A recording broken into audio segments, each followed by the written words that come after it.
program on investing under regulation crowdfunding is not investment advice. Rising with the crowd, power unbound, change makers lead where hope is found. Superpowers for good, shaping the fate. Investors and dreamers open the gate. Super Crow stands loud, proud and true, building tomorrow for me and you.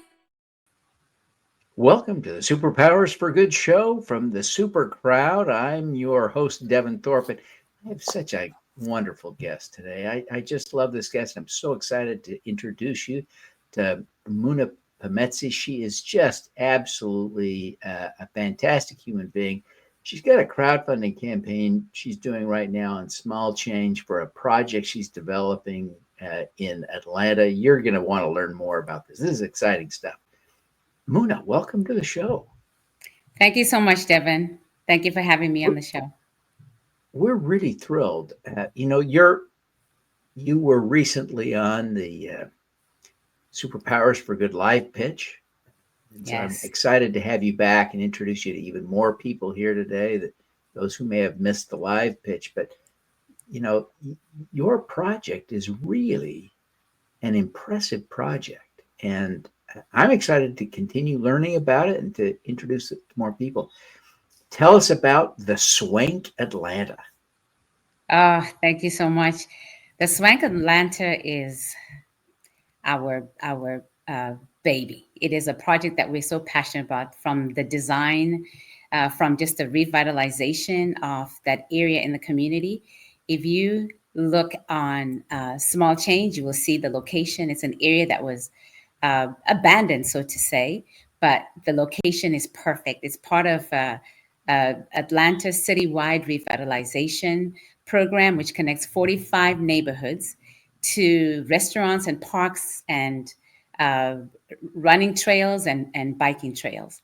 And we are so fortunate that one of our clients in our other businesses was selling this property, and it's only a less than 5-minute walk from the Atlanta Beltline. So it is a sought out area adjacent to other townhomes and a lot of developments coming up in the area. And so we're all about including other people. That's why we went with crowdfunding. We wanted to make sure not only should the community benefit from the revitalization, but also to participate in potential profit. The project is just beautiful. And so you've envisioned this as an impressive upgrade to the community, which is amazing.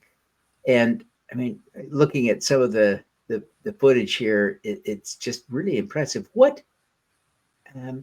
How did you decide to develop this project this way? It seems upscale townhomes is what I'm seeing. Is that what it is? Oh yes, this is ultra high end. So there's a small, so there's actually a scarcity of this type of project. The ones that are nearby within a mile radius, there's a few, including the one adjacent to this property, they all sold out. And they're not as luxurious as this. So how we came about the design of this project, we're looking at best use. What is the best use for this project in this area? Because, and then also there were zoning requirements that were needed. So we knew we needed to have open space, because we also wanted to feel, when we design, I always want to feel, if I were to live here, what is it going to be like? So it's just not about producing a building for people to be able to buy, but it's about envisioning myself living there. And so we envisioned a lot of CEOs that work in the area, because it's close to the busiest airport, about 10-15 minutes from the busiest airport, 5 minutes from the capital. And we wanted a place where, if as a spouse you're working, your family can have a staycation, a place away from home where they can have those same luxuries that they're used to, and be able to feel at home. And you won't feel so, a place you can bring, can't always bring children to a hotel or even an Airbnb, but you actually can bring your family here, and you can even have business meetings in the spook par at the top. So that's how we came about this design. So it all came about best use scenario. How does this, if I lived here, what would I want? If I was someone that's traveling, what would I want it to feel like? And we know a lot of these CEOs have to travel. They have to go from place to place, and a place that's, like home would be nice. So would you characterize this as like a greenfield project or a brownfield project? Which better characterizes it? I would probably, I'll call it a brownfield, because there is an abandoned building on there that's been there for a while. So this is definitely, it was a sore eye to the community. And so that's why I wanted to bring something beautiful to complement what's going on in the area. Yeah. Tell us about the neighborhood more broadly. So the neighborhood it's an upcoming neighborhood. It's in Reynoldstown. The beauty of this neighborhood, it's a very diverse neighborhood, meaning all income brackets. You've got your those, like I said, the property next door is high end, so it's expensive, it's luxurious, it's walkable. It is just a very pleasant, and it's a very tight-knit community. So I did go to one of their community meetings. It is a very tight-knit community. They're very passionate about their neighborhood, and they have all different things that go on throughout the year. There's the Wheelbarrow Festival, that's just to name a few. But it is a great community to be in. You come at this with some deep experience in real estate, and your husband is your business partner, as I understand it, and he's also had decades of real estate experience as an architect and otherwise. How does this fit into your careers as a part of your business? So one thing we have, like you mentioned, we've been in the business for almost over 20 years. And so this is perfect in terms of us being able, we've been doing this for other people. So we've been doing this for our clients over the years. And one thing we noticed was that as a business, we are on the opposite end of the investment side. So we wanted to be able to not only do this, because we realized that's where it's most beneficial to be on this side, but also to be as developers, because when you're developing from the ground up, which is what this project is, there's a lot of arbitrage. By that I mean it's cheaper to build it at a if you had to build your home, replace it, say it burnt down, God forbid, but you'd build it for, I'll say maybe $500,000. And if you had to sell it, the current market price would be probably, close to $1 million or over $1 million.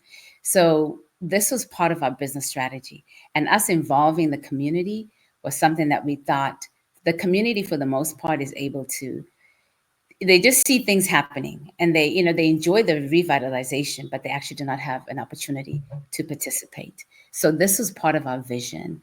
And the knowledge that we have, we believe in sharing the knowledge, and to whoever wants to participate. We've never been people that hold information to ourselves. We've always been people that want to share what we know. We want you to know, because we believe that there's so much for everybody. And if everybody shared the knowledge, we'd all be better off, first as a community and as a people, if we all shared and helped one another. So this is where our business vision comes from. And that's why we did also crowdfunding, to be able to allow everybody to participate. Because for the most part, you're not going to get this type of inclusion. So we're all about inclusion, and all income brackets are welcome to participate in the Swank Atlanta development.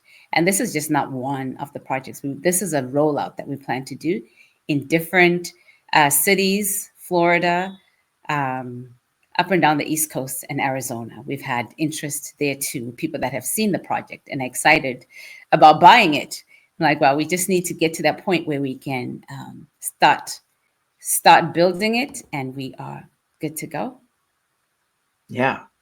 It's interesting as I think about Atlanta, which is such a big, amazing city. But you pointed out that the Atlanta Beltline, which is kind of the local rail transit route, is just 5 minutes away. So it's it's a very walkable place that connects you right to downtown, right?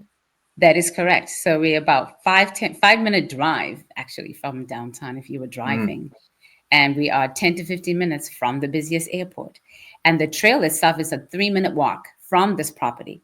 And you can start walking and biking and enjoying different restaurants and connecting to other neighborhoods. It goes so it creates a loop, just like 285, if those that are familiar with the area. It creates a loop around these 45 neighborhoods. So it is a great location. And Atlanta, of course, Wow. as you know, it's the Hollywood, now known as the Hollywood of the South. There's a lot of filming happening there. There's a lot of celebrities coming in, a lot of sports clubs. In fact, we had, the famous Messi that came in, and, he is from Miami, and we have this sports stadium there as well. So we have a lot of people that influx into Atlanta. So it is truly the hub for what is going on. That's great. That's great. Well, I really am excited to keep learning about this. This is so cool. As you think about replicating this project, in other places, would you copy directly from this project, or would you look to modify it dramatically or a little bit? What do you think?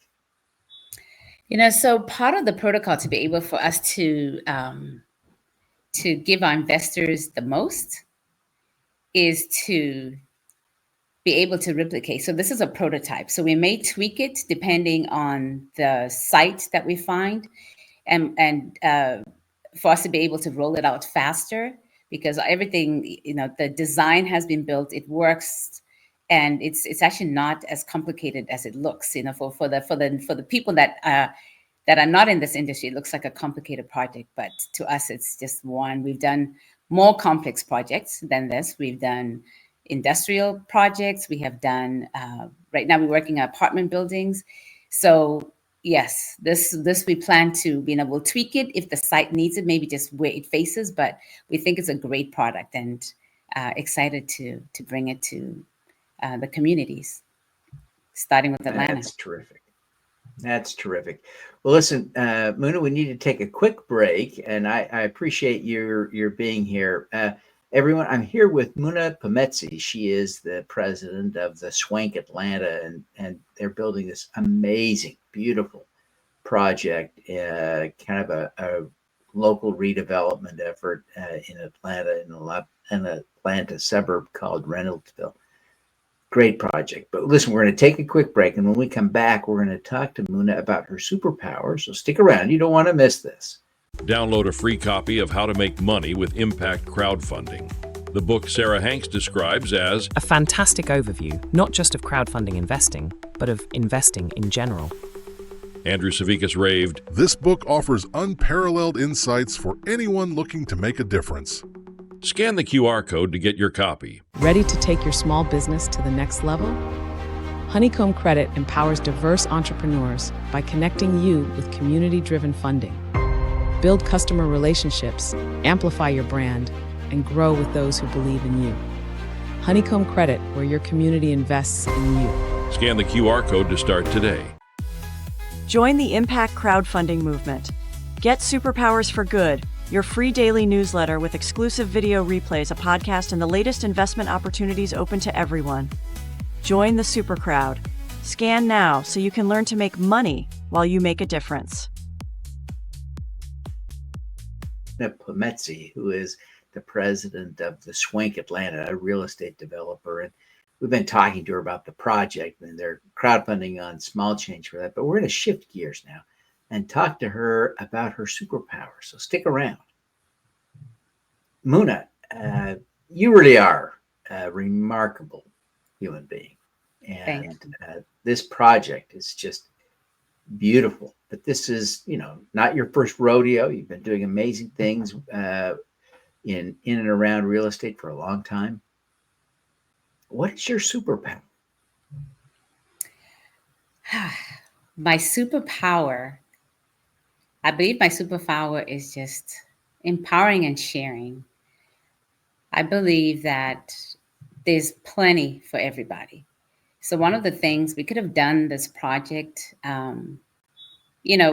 as just by ourselves, and of course we know it is capital intense, and we could find a few people to do it with. But one of the things that always touches my heart is being able to reach out to somebody else, because if people don't know about these things, so it's really about just caring and making sure that what I know, if I can share it with you, then I can make a difference. Because if I make a difference in your life by sharing what I know, then you can do the same thing with somebody else. Just out of just wanting to there's so much to learn, right? And you always have to be willing to learn, to know. And so what I know, my superpower, I believe, is just making sure that I empower and share whatever it is I know in whatever capacity. That is really a great superpower to be sort of continuously.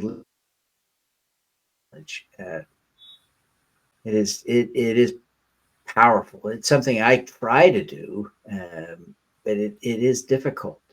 Can you think of a specific example when you were able to learn something and then sort of share that insight with someone and they were able to use it successfully? Can you kind of illustrate your superpower for us? So, yes, just even in what we're doing right now, being able to come to this platform and to share that this is a development project that the general community, all income brackets, and we mean even people that work at McDonald's, are capable to invest in a project like this. This is an opportunity that is never availed to a lot of people in the middle class, never mind lower than middle class. So I feel like the people that have already invested with us are already starting to see the benefits, right? There's a property, a property has been acquired, the entitlements have been done. So it's just in that capacity. And then not only that, we've helped, we have another one of our people that we went to school with, and he needed help in just how to conduct his business in terms of, he has a construction business, and just sharing the knowledge that we have, because my partner, Phometsi, has a construction management degree, and he's a general contractor. In Georgia, it's called the highest tier. And so just being able to reach out and to teach other people, I think we've seen him succeed, and that gives us joy. Yeah, that's great. That's great. All of us want to be able to do more of this. And I wonder if you could help us learn a little bit. You share some insights about how we could develop this ourselves. So if you think about how can we learn to effectively share information that we've learned with others, maybe give us 2 or 3 tips. What do you think? So I'm just one who listens, right? Because people come and say, well, I'm struggling with this, or they're having even like financial issues, and they say, this is where I desire to be. And so when they say that, I'm looking for just the cue to see, are they receptive to what I'm going to say? And sometimes I'll just say it, because sometimes people don't know what they don't know. They don't know what you do know that can actually help them. So I will just start sharing that, have you heard about crowdfunding, for instance? Have you heard about small change, for instance? You don't need a whole lot of money. Even you who works at McDonald's, your dreams can actually come true. And they may ask, well, how? It's just a little bit. So I think it's just having that listening, what is that person's desire, and then finding a way to tell them that, hey, this may be a solution for you. You still have to make that choice, but this may be a solution for you, and this is what other people are doing. So that's what I usually do. Sometimes, just listening to, and just if you listen to a person, you can see what deeply hurts them or what they're deeply concerned about, and then just reaching out from there and sharing what you do have for that person. Yeah. What great tips. Great tips. As you think about the work that you're doing and the success you're having, I think sometimes people, when they're thinking about people doing a crowdfunding campaign, think of people who need money, can't raise it other ways.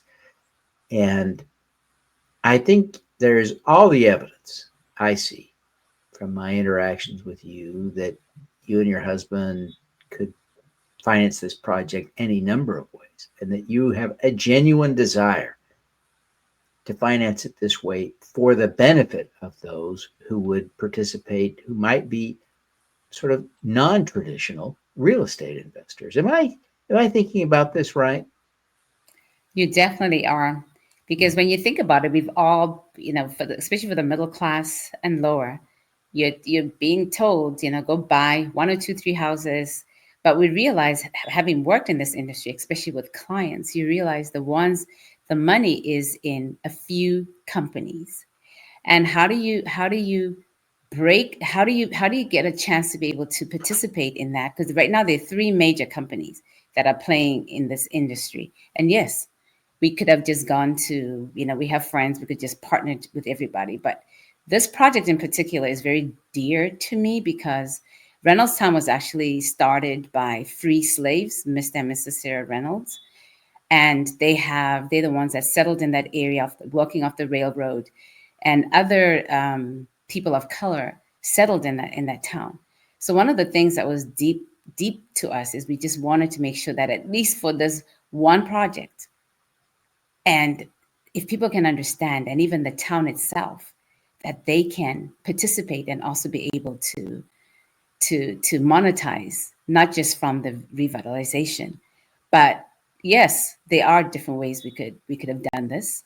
There are ways that we can still do this because it's not cheap to do crowdfunding. Some people may not know that the expenses, the auditing, the waiting. And they're looking for every little thing to not allow people of middle class and lower or non-accredited, I should put, to participate. You have to go through a rigor. The government has to make sure, the SEC securities has to make sure that all your books are in place, that they can't find anything wrong with accounting, and it has to be held to the highest standard of accounting, not just for IRS, but for what's called GAAP accounting. Those may know what that is, that are in accounting. So yes, so this is something that we also realize into that if we don't, as people, come together, pull everybody else up, so we can all do better, because we'll do better as a community when we all do better. So yes, we could have financed this a number of ways, and we still can. Yeah.